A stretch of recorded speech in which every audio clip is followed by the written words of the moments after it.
Hello friends, welcome back to my channel visual art history Mahi S. Friends, जैसा कि मैंने पिछली वीडियो बनाई थी उसमें हमने बात किया था मध्यकालीन चित्रकला के बारे में। मध्यकालीन चित्रकला को अगर समझना है तो उसमें हमने बताया था कि उसका टाइम पीरियड था 700 टू 1500 और उसके बाद उसमें 1600 था और उसमें कई कलाओं ने उसका प्रतिनिधित्व किया था। तो इसमें इस युग में जो कलाओं ने प्रतिनिधित्व किया था उसमें मैंने सबसे पहले पाल शैली आप लोग को पढ़ा दिया था और अभी उसमें 4 शैलियाँ थी जिसमें तो पाल शैली, गुजराती शैली, अपभ्रंश शैली तथा जैन शैली थी। तो पिछली वीडियो थी पाल शैली के ऊपर जिसमें हमने पढ़ा था कि कौन कौन सी प्रतिलिपियां तैयार हुई, कौन कौन से राजा थे संरक्षण में और किस राजा के संरक्षण में ये हुआ था और कौन कौन से कलाकार थे। तो 20 MCQs के साथ हम पूरे चैप्टर को समझते हैं।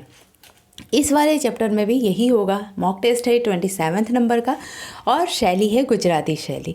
इसमें 20 MCQs होंगे बट ये पूरे चैप्टर को हम इस 20 MCQs से ही समझ लेंगे। तो स्टार्ट करते हैं गुजराती शैली के बारे में। फर्स्ट क्वेश्चन है इसका कि गुजरात शैली के बारे में सर्वप्रथम किस विद्वान ने जानकारी दी थी। E.V. हैवेल, डॉक्टर आनंद कुमार स्वामी, V.C. सान्याल, W.G. आर्चर। तो हम बात करेंगे जब अगर गुजरात शैली के बारे में तो गुजरात शैली को सबसे पहले अगर किसी विद्वान ने उसके बारे में लिखा था तो डॉक्टर A. कुमार स्वामी हो जाएंगे। Right answer is B. Right answer is B. Okay, तो ये जो था डॉक्टर आनंद कुमार स्वामी ने इस संबंध में जानकारी देने वाले पहले विद्वानों में से सबसे पहले थे। उन्होंने 1924 में बर्लिन म्यूजियम में प्राप्त एक कल्पसूत्र नामक सचित्र प्रति थी जिसका परिचय प्रस्तुत करते हुए इसको समाज के सामने गुजरात क्षेत्र में विकसित गुजरात शैली के बारे में बताया था और उसके संबंध में जिज्ञासा उत्पन्न कराई थी। ठीक है, नेक्स्ट क्वेश्चन है कल्पसूत्र के बारे में। कल्पसूत्र नामक सचित्र प्रति कहाँ पर सुरक्षित है। तो ये जो सुरक्षित है अभी मैंने बताया कि आनंद कुमार स्वामी को ये बर्लिन म्यूजियम में सुरक्षित मिला था कल्पसूत्र, जिसके बारे में उन्होंने बात की थी और देखा था कि ये गुजराती शैली से संबंधित है। तो गुजरात के क्षेत्र में ज़्यादातर होने से ये कलाकारियाँ इस वजह से इसको गुजराती शैली का नाम देना उनको ज़्यादा सही लगा। इसमें कुछ समय के बाद इस जो शैली थी इसमें रति रहस्य, गीत गोविंद, बाल गोपाल स्तुति, दुर्गा सप्तशती आदि अन्य सचित्र ग्रंथ प्राप्त हुए जिसका गुजराती शैली या जैन शैली से कोई संबंध नहीं था, पर उससे इन लोगों को डॉक्टर आनंद कुमार स्वामी ने इस शैली का नामकरण इतिहासकार लामा तारानाथ के द्वारा दिए गए नाम पश्चिम भारतीय शैली का समर्थन करते हुए इस शैली का इन्होंने एक नया नाम रखा। सबसे पहले क्या होता था कि जब कलाकृतियाँ मिलती थीं या उसको जैसे हड़प्पा सभ्यता और मोहनजोदड़ो की सभ्यता होती थी तो उसका नामकरण किया जाता था कि ये नामकरण कहाँ का कौन सी कला है, इसको क्या नामकरण दिया जाए। तो बड़े मतभेद होते थे विद्वानों में। कोई कहता था कि इसको हड़प्पा सभ्यता कहो, इसको मोहनजोदड़ो या सिंधु घाटी, सिंधु नदी के पास पाई गई तो सिंधु घाटी। तो इसी तरीके से हम गुजराती शैली और सारी शैलियों के बारे में जब भी पढ़ेंगे तो उसका नाम एक अलग से कई विद्वानों के मत के अनुसार प्राप्त होता है और जब ज़्यादा जिस पे सहमति होती है वो नाम ज़्यादा प्रचलित कर दिया जाता है। तो इसी तरीके से हम बात करेंगे। तो नेक्स्ट जो क्वेश्चन है ये है A. कुमार स्वामी ने कल्पसूत्र नामक सचित्र पोथी का विवरण कब प्रस्तुत किया था। तो इसका विवरण 1920, 1924, 1926 या 1928। तो राइट आंसर हो जाएगा 1924 में। Right answer is B. 1924 में A. कुमार स्वामी ने कल्पसूत्र सचित्र पोथी का विवरण बर्लिन म्यूजियम में जो मिला था उन्हें उसको विवरण प्रस्तुत किया था। 4th नंबर का क्वेश्चन है लामानाथ द्वारा गुजराती शैली को क्या नाम दिया गया था। लामा तारानाथ जो थे उन्होंने गुजराती शैली को पश्चिम भारतीय शैली का नाम दिया था। राइट आंसर इज सी, जो कि मैंने अभी डिटेल में बताया तो माना। और उसके बाद आनंद कुमार स्वामी ने भी उसी के अनुसार रामा तारानाथ के हिसाब से ही पश्चिम भारतीय शैली को ही समर्थन दिया था, क्योंकि सारी जो कलाकृतियाँ थी जैसे रहती रहस्य, गीत गोविंद, बाल गोपाल स्तुति, दुर्गा सप्तशती आदि जो सचित्र पोथियाँ थी वो गुजराती और जैन शैली से संबंधित नहीं थी, तो उन्होंने इसको गुजराती शैली नाम न देकर लामा तारानाथ के नाम पश्चिम भारतीय शैली के नाम पर उन्होंने देने का सोचा। ठीक है, नेक्स्ट क्वेश्चन, किस विद्वान ने गुजरात शैली के नाम से इस शैली को लेखात्मक विवेचन रूपम में प्रकाशित किया था? क्वेश्चन नंबर 5 था, किस विद्वान ने गुजरात शैली के नाम से इस शैली का लेखात्मक विवेचन रूपम में प्रकाशित किया था? रूपम नामक पत्रिका थी, उसमें प्रकाशित किया था। तो इसका राइट आंसर है ए श्री नानालाल चमनलाल मेहता, डॉक्टर आनंद कुमार स्वामी, डॉक्टर WG आर्चर या इनमें से कोई नहीं। तो इसका राइट आंसर हो जाएगा ए नानालाल चमनलाल मेहता। नानालाल चमनलाल मेहता जो थे उन्होंने गुजराती शैली के नाम से इस शैली का लेखात्मक विवेचन रूपम नामक पत्रिका में प्रकाशित किया, जिसका आधार था गुजरात में प्राप्त वसंत विलास। वसंत विलास नामक जो सचित्र प्रति थी उसके द्वारा इन्होंने इसका विवेचन प्रस्तुत किया गुजराती शैली के नाम से। तो 2 लोग हो जाते हैं गुजराती शैली का नाम देने के लिए। ठीक है, तो नेक्स्ट क्वेश्चन देखते हैं, वसंत विलास किस शैली की काव्य प्रति थी? क्वेश्चन ऐसे आ सकता है। तो वसंत विलास अपभ्रंश शैली, गुजराती शैली, जैन शैली या पाल शैली? तो इसका राइट आंसर बी हो जाएगा, क्योंकि गुजराती शैली का ही जो सचित्र प्रति वसंत विलास थी, जिसका नानालाल चमनलाल मेहता ने रूपम नामक पत्रिका में 1924 में एक शोध करके उसका एक प्रति लेखात्मक विवेचन प्रस्तुत किया था। वसंत विलास की भाषा क्या थी? वसंत विलास जो थी वो संस्कृत मिश्रित अवधी थी, संस्कृत मिश्रित गुजराती थी, संस्कृत मिश्रित हिंदी थी या इनमें से कोई नहीं थी। वसंत विलास जो था वो right answer is B, Sanskrit मिश्रित गुजराती भाषा में लिखी गई थी। और नेक्स्ट क्वेश्चन देखते हैं, क्वेश्चन वाइज ही सारा कुछ क्लियर हो जाएगा, क्योंकि सारा कुछ इसमें 20 क्वेश्चन के अंतर्गत ही सारा चैप्टर ये आ जाता है। बसंत विलास चित्रपट का लिपि काल क्या था? तो बसंत विलास जो चित्रपट था उसका लिपि काल था 1450 या 1451, 52, 53। तो इसका राइट आंसर हो जाएगा बी, जो कि 1451 में बसंत विलास चित्रपट का लिपि काल लिखा गया था इसका। और ये लिखा गया था संस्कृत मिश्रित गुजराती भाषा में, जो कि काव्य पत्र थी, और इसका लिपि काल 1451 था। यह पत्री श्री मेहता ने 1924 में की थी और ये गुजरात के आचार्य। चलो नेक्स्ट क्वेश्चन देखते हैं, बसंत विलास किस महाकाव्य रचना पर आधारित थी? तो बसंत विलास जो है वो कालिदास कृत ऋतुसंहार, सोमेश्वर कृत मानसोल्लास, बिहारी सत्सई या गंधव्यूह? तो इसका राइट आंसर हो जाएगा ए, कालिदास की जो ऋतुसंहार थी उसके ऊपर ये बनाई गई थी। ठीक है, नेक्स्ट क्वेश्चन देखते हैं, वसंत विलास की जो प्रति थी NC मेहता को कहाँ से प्राप्त हुई थी? ऑप्शन में है आचार्य केशवलाल हर्षद राय द्वारा, अहमद शाह कुतुबुद्दीन द्वारा, पर्सी ब्राउन द्वारा या A, B दोनों। ठीक है, तो इसका राइट आंसर हो जाएगा A, आचार्य केशवलाल हर्षद राय द्वारा। जो NC मेहता को 1924 में गुजरात के आचार्य केशवलाल हर्षद राय द्वारा अहमदाबाद में प्राप्त हुई थी।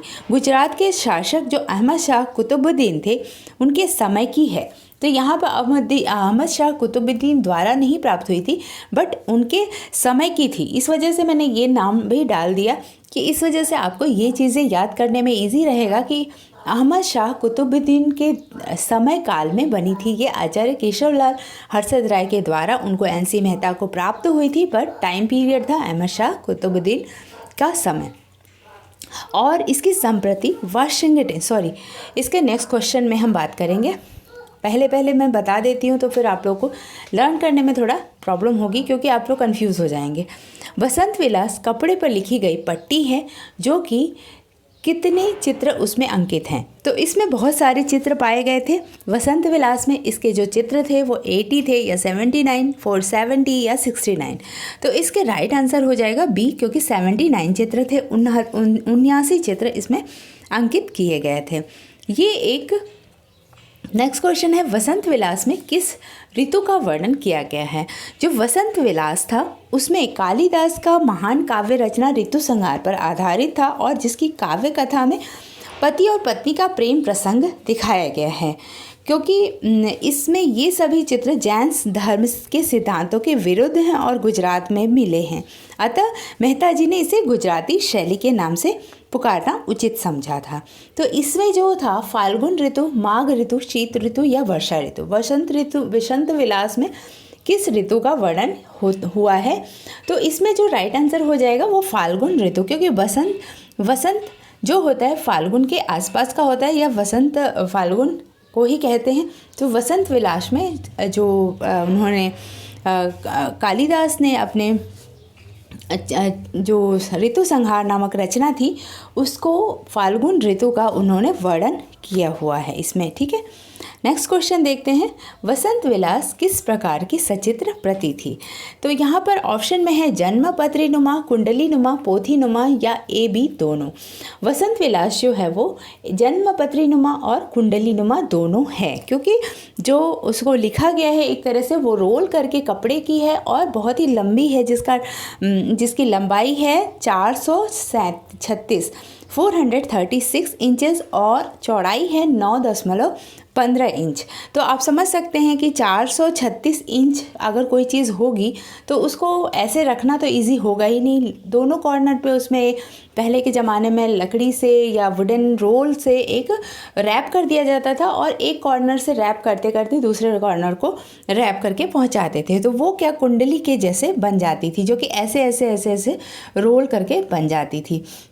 तो जन्मपत्री भी लगभग उसी तरीके से बनती है। तो इसका राइट आंसर डी हो जाएगा, जन्मपत्री नुमा और कुंडली नुमा दोनों। तो इसका एक आप याद कर लीजिएगा 436 इंच बाई 9.15 इंच। ठीक है, तो ये है इसकी लंबाई और चौड़ाई। इसमें कुछ पत्री के बाईं ओर एक चौड़ा हाशिया भी है और दाहिने ओर 3/4 हाशिया है। वसंत विलास में वसंतागमन के विशेष रूप से फाल्गुन ऋतु का वर्णन है। यह कालिदास की महान काव्य रचना ऋतु संहार पर आधारित है, जिसकी काव्य कथा में पति और पत्नी के प्रेम प्रसंग अंकित किए गए हैं। अब वसंत विलास की प्रति जो है वो कहाँ पर स्थित है? तो वसंत विलास की जो प्रति है वाशिंगटन की फियर आर्ट गैलरी, बोस्टन संग्रहालय, बर्लिन म्यूजियम या अमेरिका संग्रहालय। तो इसका राइट आंसर ए हो जाएगा, वाशिंगटन की फियर आर्ट गैलरी में वसंत विलास की प्रति स्थित रखी गई है। ओके, नेक्स्ट क्वेश्चन है study in Indian painting of Gujarat किसकी प्रकाशित पुस्तक है? Studies in Indian painting in Gujarat, NC Mehta, WG Archer, doctor AK Swami, EV Havell किसकी है? NC Mehta, WG Archer, doctor A Kumar Swami या EV हैवल। तो इसका राइट आंसर हो जाएगा A NC मेहता। सॉरी, यहाँ पे N होना चाहिए, NC मेहता। ओके, सन 1926 में प्रकाशित अपनी पुस्तक studies in Indian paintings of Gujarat में स्वतंत्र रूप से एक अध्याय लिखा इन्होंने, जिसमें उन्होंने गुजरात शैली के संबंध में महत्वपूर्ण प्रामाणिक सूचनाएं प्रस्तुत की। और इस चित्रपट के विषय में मेहता जी का कथन है कि वन में वसंत का अवतार और नर नारियों के उद्दाम यौवन की उद्दीप्त करने वाली उनकी कल्याणी शोभा का अत्यंत सजीव चित्रण इस पट के चित्रों में प्रकाशित हुआ है। और उसी के अनुरूप भावबोधक गुजराती लिपि में संस्कृत के छंद भी साथ साथ में लिखे हुए हैं। तो जैसे एक इलस्ट्रेशन होता है वैसा उस समय भी हुआ करता था। उनके कहने का मतलब ये था। ठीक है, the study in Indian painting of Gujarat का प्रकाशन कब किया था उन्होंने? तो राइट आंसर इसका 1920, 1922, 1924 और 1926। तो राइट आंसर इसका डी हो जाएगा 1926 में, study in Indian paintings of Gujarat. Okay, next question है 17, चौर पंचाशिखा किसकी कृति है? तो अब बात करेंगे हम चौर पंचाशिखा की। इसमें एक सचित्र प्रति आती है चौर पंचाशिखा के बारे में बात करेंगे, जो कि कालिदास, सोमेश्वर, विल्हड़ या बिहारी। तो इसमें चौर पंचाशिखा जो है वो कविराज विल्हड़ की है। राइट आंसर इसका सी हो जाएगा, विल्हड़ की है। मेहता जी ने वसंत विलास के उक्त चित्रपट के अतिरिक्त गुजरात शैली चित्र शैली के अस्तित्व को उभारने वाली संस्कृत की विल्हड़ कवि की जो चौर पंचशिखा थी उसकी सचित्र प्रति भी उनको मिली थी। इसमें कविराज विलहड़ और उनकी प्रेयसी चंपावती की प्रणय लीला का आलेखन किया गया है, क्योंकि ये दोनों चित्रावली जैनेतर हैं। अतः यह समस्या उत्पन्न हुई कि उसको क्या नाम दिया जाए। अब फिर से मतभेद ये हो गया चौर पंचशिखा को प्राप्त करने के बाद कि अब ये गुजराती शैली नाम तो दे दिया पर ये जैनेतर स्टाइल में हो गई। तो अब ये कन्फ्यूज़न हो गया यहाँ पर फिर से कि गुजराती शैली रखना सही होगा या जैन शैली में कन्वर्ट कर दिया जाए। तो यहाँ पर फिर से इसमें कन्फ्यूज़न होने लगी थी। तो वैसे तो ये चारों शैलियाँ जो थी वो लगभग एक ही मध्यकालीन युग की थी, उनमें डिवाइड कर दिया गया था कि कुछ चित्र वहाँ से मिले, इस वजह से गुजराती शैली, पाल धर्म से मिले इसलिए पाल शैली कर दिया गया, और उसके बाद कुछ चित्र जो थे वो जैन से मिले तो जैन शैली कर दिया गया। फिर अपभ्रंश में चित्रित होने लगे तो अपभ्रंश में हो गया। बट उनके बीच के कुछ ऐसे जो चित्र मिले उसको उस टाइम पीरियड के वो कन्फ्यूज़न में आने लगे कि अब ये जैनेतर से मिलते जुलते हैं तो अब गुजराती शैली इसको कहना सही नहीं होगा। ठीक है, चौर पंचशिखा सचित्र प्रति में किसका चित्रण है? कविराज विलहड़ तथा उनकी प्रेयसी की प्रणय लीला का, राधा कृष्ण की प्रणय लीला का, कृष्णा गोपियों की प्रणय लीला का, या राम सीता की प्रणय लीला का? तो अभी मैंने बताया राइट आंसर इज ए, कविराज विलहड़ तथा उनकी प्रेयसी की प्रणय लीला का चित्रण हुआ है। ठीक है, नेक्स्ट क्वेश्चन, चौर पंचशिखा का चित्रण कब हुआ था?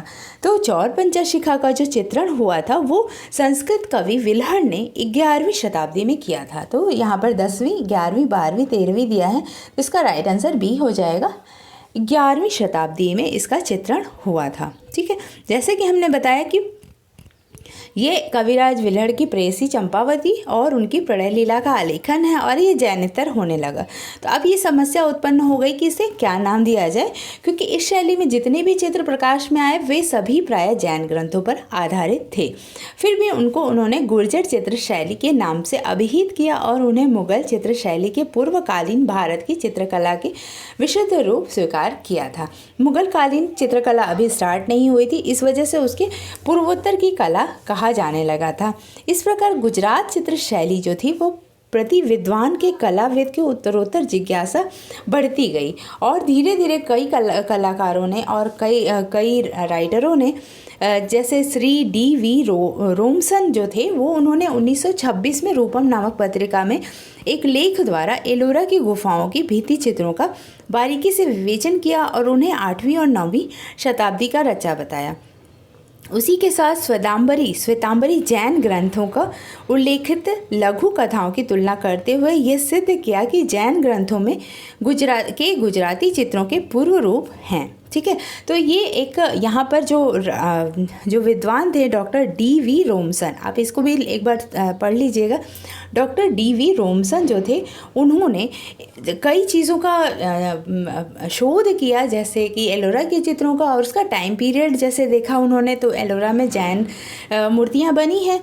तो उसमें जैसे उन्होंने कहा कि ये 8वीं और 9वीं शताब्दी में एलोरा के जैन धर्म के चित्र बने थे और उसके बाद उन्होंने श्वेतांबरी जैन ग्रंथों से उल्लिखित लघु कथाओं की तुलना करते हुए उन्होंने ये सिद्ध किया कि जैन ग्रंथों में उल्लिखित जो लघु कथाएँ थी उनकी तुलना करते हुए जो गुजराती चित्रों के पूर्व रूप हैं।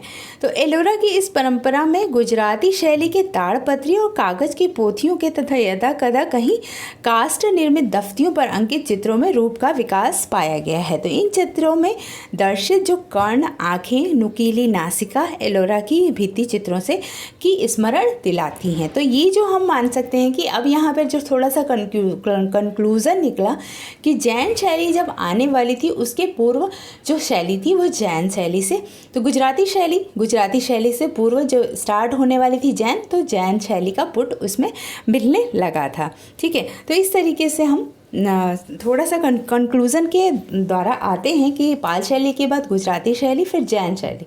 तो जैन और गुजराती में जो बीच का टाइमिंग पीरियड रहा था उसमें पूर्वोत्तर जैनेतर स्टार्ट हो चुका था। ठीक है, नेक्स्ट क्वेश्चन है गुजराती शैली के अधिकांश चित्र कहाँ पर सुरक्षित पाए जाते हैं? तो जो अधिकांश चित्र हैं वो अहमदाबाद बड़ौदा संग्रहालय में पाए जाते हैं। Right answer is B, Ahmedabad Baroda के संग्रहालय में पाए जाते हैं। इस प्रकार गुजरात शैली के प्राचीन चित्रों के अन्य सुंदर संग्रह 1929 में श्री अधेंदु कुमार गांगुली ने दिया था और ये चित्र वैष्णव और स्रोत ग्रंथ बाल गोपाल स्तुति के थे। बाल गोपाल स्तुति भी इसके चित्र माने जाते हैं जो कि जैन शैली और गुजराती शैली के बीच के हैं, तो गुजराती शैली में आते हैं। और इनके चित्रों की तुलना जैन कल्पसूत्र तथा कालकाचार्य कथा के द्वारा चित्रों से की गई है। ठीक है, तो जैन जो थी जैन कल्पसूत्र और कालकाचार्य कथा, वो जैन शैली जब हम पढ़ेंगे नेक्स्ट डे तो उसमें हम पढ़ेंगे इसके बारे में। और इस प्रति के चित्रों का विवेचन द्वारा यह बताया कि वृहद गुजरात में, जिसमें राजस्थान मालवा भी सम्मिलित था, और इस समय प्रादेशिक शैली के रूप में गुजरात चित्रकला लघु चित्रों द्वारा अपना विकास कर रही थी। तो इस तरीके से हम एक प्रारूप समझ सकते हैं कि गुजरात शैली में कैसे पाल शैली से मध्यकालीन इतिहास जब हम पढ़ रहे हैं कला की, तो पाल शैली पढ़ा और गुजराती शैली पढ़ा। गुजराती शैली में कहाँ से कैसे जैन शैली का प्रादुर्भाव होने लगा, और कुछ पोथियाँ थी जो कल्पसूत्र और कालकाचार्य कथा, हम उसके बारे में पढ़ेंगे। तो वो जैन चित्रों से तुलना इसकी की गई गुजराती शैली के चित्रों की। ठीक है, तो इस तरीके से हम बात करेंगे अब नेक्स्ट चैप्टर में जैन कला के बारे में। तब तक के लिए मेरी वीडियो को लाइक करिए, शेयर करिए और सब्सक्राइब करिए। कमेंट ज़रूर करिए कि आपको ये वीडियो कैसी लगी। Thank you for watching my video and keep watching, keep learning. Bye bye.